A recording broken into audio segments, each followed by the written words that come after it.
Hi friends வணக்கம். Welcome to trending சமையல். Friends இன்னைக்கு வீடியோவில் நிறையவே யூஸ்ஃபுல்லான டிப்ஸ் வந்து ஷேர் பண்ணியிருக்கேன். கண்டிப்பாக உங்களுக்கு இந்த வீடியோ பிடிக்கும் அப்படின்னு நினைக்கிறேன். வீடியோ பார்த்து பிடிச்சிருந்ததுன்னா உங்கள் ஃப்ரெண்ட்ஸ் கூட ஷேர் பண்ணிக்கோங்க. நம்ம இப்போ வீடியோக்குள்ளே போகலாம். இந்த மாதிரி பாஸ்கெட் வந்து யூஸ் பண்ணி நீங்கள் ஃப்ரிட்ஜில் காய்கறி எல்லாம் ஸ்டோர் பண்ணி வைக்கிறீங்க அப்படின்னா நமக்கு அந்த ஒரு ரேக் வந்து ஃபுல்லாகவே பிடிச்சிரும். ஏன் அப்படின்னா இந்த பாஸ்கெட் வந்து கொஞ்சம் பெரிய சைஸாக இருக்கிறதுனால நமக்கு வந்து அந்த ஃப்ரிட்ஜில் ஒரு ரேக் வந்து ஃபுல்லாகவே பிடிச்சிரும். அந்த மாதிரி பிடிக்கும்போது என்னாகும் அப்படின்னா நம்ம வேறு எந்த ஒரு திங்ஸுமே வந்து வைக்க முடியாது. இடம் வந்து நமக்கு கம்மியாக தான் இருக்கும். அதனால மற்ற பொருட்கள் வந்து வைக்கிறதுக்கு கொஞ்சம் சிரமமாக இருக்கும். அப்போது நம்ம இந்த மாதிரி வந்து நீங்கள் ஆர்கனைஸ் பண்ணி வச்சிங்க அப்படின்னா ஸ்பேஸும் வந்து உங்களுக்கு ரொம்பவே மிச்சம் பண்ண முடியும். இப்போ பாருங்க நான் உங்களுக்கு வந்து வச்சு காட்டியிருக்கேன். இந்த மாதிரி இருக்கிறதுனால நமக்கு வேற எந்த பொருளுமே வந்து சைடில் அங்கே இங்கேன்னு சொல்லிட்டு வைக்கவே முடியாது. ஸோ இதுவே வந்து இடத்த ஃபுல்லாக அடைச்சிக்கிட்டு இருக்கு இல்லையா? அந்த மாதிரி இல்லாமல் இதை வந்து எப்படி ஈஸியாக நம்ம ஒரே மாதிரி வந்து அதாவது ரொம்பவே ஸ்பேஸ் சேவ் பண்ணுற மாதிரி நம்ம வந்து அடுக்கிறது அப்படின்றத பார்க்கலாம். இப்போது இந்த மாதிரி வந்து ஒரு குச்சி நான் எடுத்திருக்கேன். இது எங்கேருந்து எடுத்தேன் அப்படின்னு பார்த்தீங்கன்னா நம்ம வந்து தொடப்பம் தேஞ்சு போச்சு அப்படின்னு சொல்லிட்டு தூக்கி போட்டுருவோம் இல்லையா? அதாவது தென்னந்தொடப்பம் கிடையாது, இந்த பூந்தொடப்பம் இருக்குல்ல, அதோட கைப்பிடியை வந்து பிரித்து பார்த்தீங்க அப்படின்னா இந்த மாதிரி மெல்லிசான குச்சிகள் வந்து நிறைய வச்சுருப்பாங்க. ஸோ அதில் இருந்து தான் எடுத்திருக்கேன். உங்ககிட்ட மெல்லிசான குச்சி இல்லைன்னா கம்பி அந்த மாதிரி இருந்தது அப்படின்னா இந்த மாதிரி இப்போ நான் பண்ணுற மாதிரி வந்து பண்ணி விட்டுக்கோங்க. இப்போ அந்த பாஸ்கெட்டில் வந்து இந்த மாதிரி ஹோல்ஸ் வந்து கொடுத்துருக்காங்க அப்படின்னா இந்த மாதிரி அந்த 2 குச்சியையுமே வந்து உள்ளுக்குள்ளே விட்டு செட் பண்ணிக்கோங்க. இப்படி செட் பண்ணிவிட்டு நம்ம இன்னொரு கூட வந்து அதாவது இன்னொரு பாஸ்கெட் வந்து வச்சுருந்தோம் இல்லையா? அந்த பாஸ்கெட்டை எடுத்து இந்த குச்சிக்கு மேலே அப்படியே நீங்கள் வந்து வச்சுட்டீங்க அப்படின்னா கீழே இருக்கிற காயிலே அதாவது இந்த தக்காளி நான் வந்து கீழே வச்சுருக்கேன், அதுலேயும் வந்து உங்களுக்கு டச் ஆகாது. அதே மாதிரி இடமும் வந்து ரொம்பவே உங்களுக்கு சேவ் பண்ண முடியும். அப்படியே எடுத்துகிட்டு போயிட்டு நம்ம ஃப்ரிட்ஜில் வச்சுட்டோம் அப்படின்னாலும் நமக்கு வந்து இடத்த அடைக்காமல் இருக்கும். இப்போ இதில் வந்து காய்கறி நான் வந்து உங்களுக்கு போட்டு காட்டியிருக்கேன். நீங்கள் வந்து கிராசரி ஐட்டம் வைக்கிறதா இருந்தாலும் சரி, இல்லை ஏதாவது துணி ஏதாவது மடித்து வைக்கிறதா இருந்தாலும் குழந்தைங்களோட சாக்ஸு இந்த மாதிரியான ஐட்டம்ஸ் வந்து மடித்து வைக்கிறதா இருந்தாலுமே நீங்கள் இந்த மாதிரி வந்து உங்களோட ஷெல்ஃபில் வந்து ஆர்கனைஸ் பண்ணிட்டீங்க அப்படின்னா ஸ்பேஸ் வந்து ரொம்பவே உங்களுக்கு மிச்சமாகும். ஸோ பார்த்தீங்கன்னா உங்களுக்கு தெரியும் ஃபஸ்ட்டு வந்து நான் வைக்கும்போது எந்த அளவுக்கு இருந்தது அப்படின்னு சொல்லிட்டு இப்போ நான் வந்து வைக்கும்போது பக்கத்தில் இன்னுமே வந்து இடம் அதிகமாக இருக்குது. ட்ரை பண்ணி பாருங்கள். செகண்ட் டிப் பார்க்கலாம். இந்த மாதிரி வந்து ஜூஸ் பாட்டில்லாம் நம்ம வீட்டில் வந்து இருக்கும். அது வந்து தூக்கி போடாமல் எடுத்து வச்சுக்கிட்டிங்க அப்படின்னா இந்த மாதிரியான யூஸ்ஃபுல்லான ஒரு சில விஷயங்களுக்கு நம்ம வந்து யூஸ் பண்ணிக்க முடியும். இப்போ அதுக்கு மேலே இருந்த ஸ்டிக்கர் எல்லாத்தையும் நான் வந்து ரிமூவ் பண்ணிட்டேன். இப்போ ரிமூவ் பண்ணினதுக்கப்புறமா ஒரு பழைய கத்தியை வந்து நெருப்பில் நல்லா சூடு பண்ணி எடுத்துகிட்டு இந்த மாதிரி வந்து கட் பண்ணிக்கோங்க. இப்போ அந்த மேல் போர்ஷன் வந்து நான் இந்த அளவுக்கு வந்து கட் பண்ணி எடுத்திருக்கேன். இப்போ நீங்கள் வந்து பெரிய சைஸ் பாட்டில் எடுக்கிறதா இருந்தாலும் எடுத்துக்கலாம். பார்த்தீங்கன்னா சின்னதாக வந்து கொஞ்சம் இடம் விட்டு நான் வந்து கட் பண்ணியிருக்கேன். ஃபுல்லாகவே வந்து கட் பண்ணி எடுக்கலை. இதில் வந்து கொஞ்சமாக தண்ணி சேர்த்துக்கலாம். இதுவுமே வந்து சூப்பரான ஒரு ஸ்பேஸ் சேவிங் ஐடியாஸ் தான். இது வந்து உங்களுக்கு ரொம்ப ரொம்ப யூஸ்ஃபுல்லாக இருக்கும்.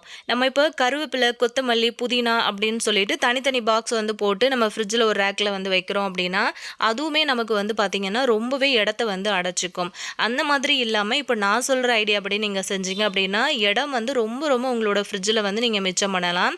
இப்போ வந்து பார்த்திங்கன்னா கருவேப்பிலை வந்து கொஞ்சமாக நான் வந்து எடுத்திருக்கேன். அந்த மாதிரி காம்போடு வந்து எடுத்துக்கோங்க. இந்த மாதிரி வைக்கும்போது உங்களுக்கு இடத்தையும் அடைக்காது. அது மட்டும் இல்லாமல் ரொம்ப நாள் ஆனாலுமே உங்களோட கருவேப்பிலையும் வந்து ஃப்ரெஷ்ஷாகவே இருக்கும். காஞ்சி போகவே போகாது. இது எதுக்காக நான் வந்து அடியில் இருக்கிற காம்பில் இருந்து கொஞ்சமாக கருவேப்பிலையை ரிமூவ் பண்ணேன் அப்படின்னு பார்த்தீங்கன்னா நம்ம வந்து தண்ணிக்குள்ளே வந்து வைக்கும்போது அந்த கருவேப்பிலை வந்து தண்ணியில் படும்போது சீக்கிரம் அழுக ஆரம்பிச்சிடும். அது மட்டும் இல்லாமல் ஒரு மாதிரி ஸ்மெல் வரும்ல, அதனால வந்து நான் தண்ணியில் டச் ஆகாமல் இருக்கிறதுக்காக நான் வந்து அடியில் இருந்த கருவேப்பிலை இலைகளை வந்து கொஞ்சமாக ரிமூவ் பண்ணியிருக்கேன். இப்போ வந்து பார்த்திங்கன்னா கொத்தமல்லி, புதினா, கருவேப்பிலை இது 3 தான் நம்ம வந்து ஸ்டோர் பண்ணிக்க போகிறோம். இப்போ வந்து பார்த்திங்கன்னா தண்ணி வந்து நல்லா கம்மி பண்ணியிருக்கேன் பாருங்கள். அடியில் வந்து கொஞ்சமாக தான் தண்ணி வந்து ஊற்றியிருக்கேன். அது மட்டும் இல்லாமல் இப்போ நான் வந்து எடுத்திருக்க புதினாவோட அளவு வந்து பார்த்திங்க அப்படின்னா கொஞ்சம் ஹைட்டாக இருந்தது. அதனால் அடியில் கொஞ்சமாக அந்த காம்பை வந்து நான் கட் பண்ணிட்டேன். இப்போ நீங்கள் பெரிய சைஸ் பாட்டில் வந்து எடுத்து ஸ்டோர் பண்ணி வைக்கிறீங்க, நிறைய புதினா வந்து நீங்கள் ஸ்டோர் பண்ணி வைக்கிறீங்க அப்படின்னா நீங்கள் கொஞ்சம் ஹைட்டு அதிகமாக இருக்கிற மாதிரி பெரிய சைஸ் பாட்டில் வந்து எடுத்துக்கலாம். இப்போ புதினாவை வந்து இந்த மாதிரி போட்டுக்கலாம். அந்த புதினாவோட காம்பு வந்து பார்த்திங்க அப்படின்னா தண்ணியில் லைட்டாக வந்து டச் ஆகிட்டே இருக்கிறதுனால நமக்கு அது வந்து எப்போவுமே ஃப்ரெஷ்ஷாகவே இருக்கும். சீக்கிரமாக உங்களுக்கு வந்து அழுகியும் போகாது. அதே மாதிரி தான் நான் எடுத்திருக்க எல்லா பாட்டிலுமே வந்து சின்ன சைஸாக இருக்கிறதுனால இப்போ கொத்தமல்லியையும் பார்த்திங்க அப்படின்னா அடியில் வந்து அந்த காம்பை கட் பண்ணிவிட்டேன். அந்த காம்பை வந்து தூக்கி போடாமல் நம்ம வந்து ரசம் வைக்கும்போது அதெல்லாம் யூஸ் பண்ணிக்கலாம். அதே மாதிரி கருவேப்பிலையும் வந்து இந்த மாதிரி போட்டு வச்சுக்கோங்க. அவ்வளோதான்.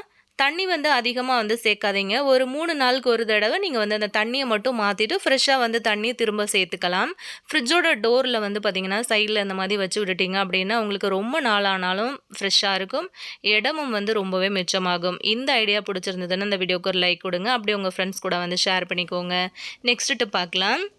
இந்த மாதிரி மிக்ஸிய வந்து நம்ம கவுண்டர் டாப்ல வந்து வச்சு யூஸ் பண்றோம் அப்படின்னா, அத வந்து நம்ம கிளீன் பண்றதுக்கு ஒரு முறையும் எடுக்கும்போது இந்த மாதிரி வந்து சவுண்ட் வரும். அதாவது அந்த புஷ் வந்து பார்த்தீங்க அப்படின்னா, கவுண்டர் டாப்ல நல்லாவே ஃபிட் ஆயிடும். ஸோ அது வந்து ஒரு தடவை நம்ம வந்து எடுக்கிறோம் அப்படின்னா, நமக்கு வந்து அத ரொம்பவே சீக்கிரத்தில அது வந்து கெட்டு போயிடும். அது மட்டும் இல்லாம நம்ம வந்து மூவ் பண்ணவும் முடியாது அந்த மிக்ஸிய.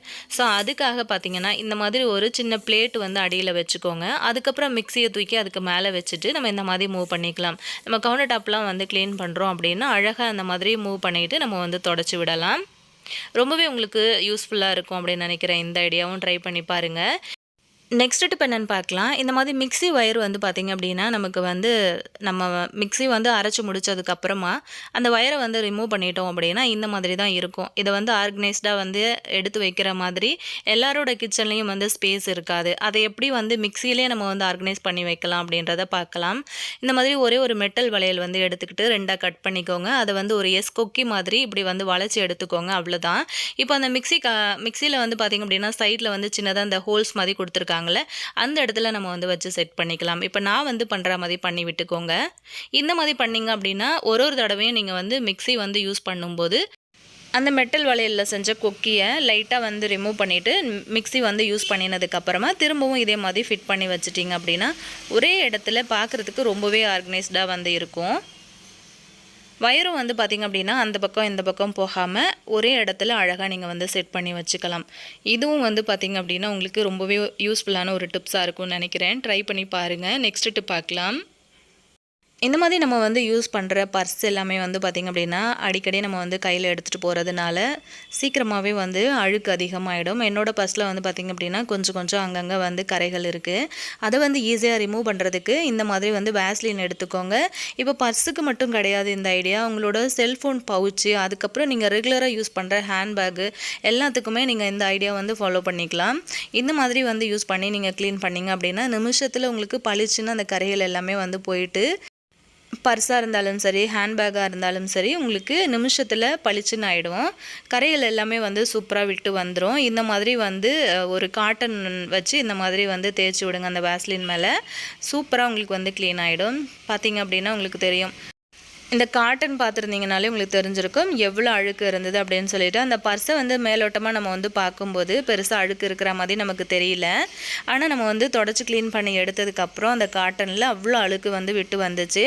இந்த ஐடியாவும் உங்களுக்கு ரொம்பவே யூஸ்ஃபுல்லாக இருக்கும் அப்படின்னு நினைக்கிறேன். அழுக்கு அதிகமாக சேர சேர நம்ம அது வந்து பழசாயிடுச்சு அப்படின்னு சொல்லிட்டு தூக்கி போட்டுருவோம் இல்லையா? திரும்பவும் காசு போட்டு புதுசாக வாங்குறதுக்கு ட்ரை பண்ணுவோம். ஸோ அந்த மாதிரி செய்யும்போது நம்மளோட பணமுமே வந்து அதிகமாக செலவாகும்.